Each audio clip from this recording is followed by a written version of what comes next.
I'm 1 minute late. How rude of me. Midnight tasting, wine tasting with me, Gina. Hello, everyone. Let's start it out. We are going very PNW with this tasting. We're gonna start with Eyrie Vineyards, not Erie, Eyrie. This is a very well-known and regarded winery in the Dundee Hills of Oregon, steeped in history. Started in the 1960s by David Lett. Known for planting the first Pinot Gris, not only in Oregon, but in the US. How cool. This is that Pinot Gris, nearly 50 years or 55 years of age at the time of picking. It smells quite fragrant, bright with some juice, a little peach and pear, maybe a touch of tangerine. They get more of that lees quality, so it's giving the sweet hay note to it, a sweet butter, like a cultured butter. I like the sweet hay. Can we taste it? Happy Saturday night. So refreshing. Some crisp apple, peach, that pear, that sweet hay that's been cut and just has started to dry under the sun. A little bit of cream, a little of that cultured butter, crisp, inviting. It coats the mouth, but it's quite light at the same time. Beautiful acidity. Yum. Let's move on. Mourvedre. Technically stay in Oregon, but move into Walla territory. We have Pášxa Winery. We are in the Rocks district, Walla on the Oregon side, single vineyard that is now owned by the estate of Pášxa. Rockgarden Vineyards, planted in 2007. This is 100% Mourvedre, however you like to say it, whatever works for your palate. Ruby red with kind of a royal purple hue in the center, semi-translucent, it's clean, it's pristine. It smells really pretty, it smells really fragrant. There's dark berries, dark cherries, blackberries. I like some black currant on there. It smells juicy, a little jammy, like maybe one of those berries has been slightly preserved or macerated, or just hung on the vine several days longer than the rest, baked in the sun. It smells a little creamy, a little like fresh nuts, some pepper, a little black pepper. Okay, let's try it. Happy Saturday night.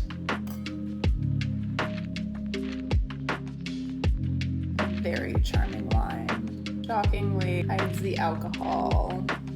Really soft on the palate. Dark berries, but it's almost that kind of woodsy, slightly nutty, slightly leesy quality that coats the tongue, and then the berries dance around it. It's kind of this sweet, savory center with the juicy berries surrounding. Tannins are incredibly fine. Acid is strong, but very balanced. I'm getting a real boysenberry on there. Some tart berry too on the palate.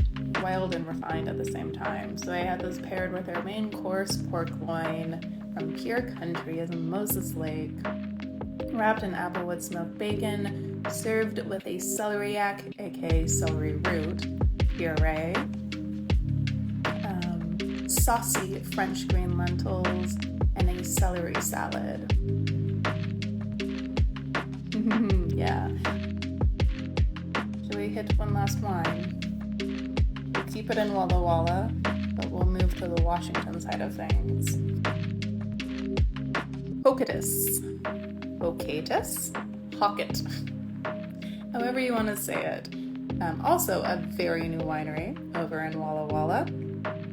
This is 2023 La Syranique, started, owned, and operated by Robert Gomez, who spent some time playing around in Seattle in both bars, restaurants, and the music scene. Music scene makes sense because Hoquetus, aka Hoquet, is for you music nerds out there, a musical technique. Just Google it. And here, 100% Syrah, another single vineyard not far from the Les Collines vineyard, so high elevation, Francisca's vineyard. What makes this all fun and different is 60% of this wine sees carbonic maceration. Color is somewhat similar to the Mourvedre that we just had. It's a bit more cloudy, so I would say minimal fining and filtering. Oh my gosh, so bright and bubbly and vibrant and juicy, carbonic, just jumps out of the glass. It smells very youthful and zappy and zingy and playful. It's almost like it's just bubbling out of the glass. Very juicy, bursting berries. There is a lovely savory edge, kind of a meaty, smoky, meaty edge in there. A touch of just like torn garden foliage or like torn leaves. And I'm getting like a splash of coffee. There's a lot of play happening in there. Let's taste it. Happy Saturday night. Crazy playful on the palate. Lots of acid, lots of zing, maybe a little sourness on there, which works very well, especially with the dish that I paired this with. Tons of acid, the tannins are there, but they take a back seat. They just hit the back of the palate and kind of let that wine drive down the throat. Ew. Coats really well. Clean finish, bubbly, juicy, savory with a little tart pucker. I went a little wild crazy with the pairing this week. We went Ora King salmon, so lovely, delicious, fatty king salmon that had been citrus cured and then smoked and then warmed up on the pickup. It was paired with a vanilla parsnip puree. They were caramelized Brussels sprouts, ruby red grapefruit supremes, and then a grapefruit gastrique. Jeff threw me a fucking weird dish to pair, and we won. We won with this one. Thank fucking God. Robert is making a semi-Beaujolais carbonic Syrah from Walla, because otherwise, what the fuck would I have done? Rosé, probably. Also only like 12.5% alcohol from a red wine coming from Walla. I'll take it. This is your grown-up bubblegum. I'm gonna call it. Until next week. Take care. Bye.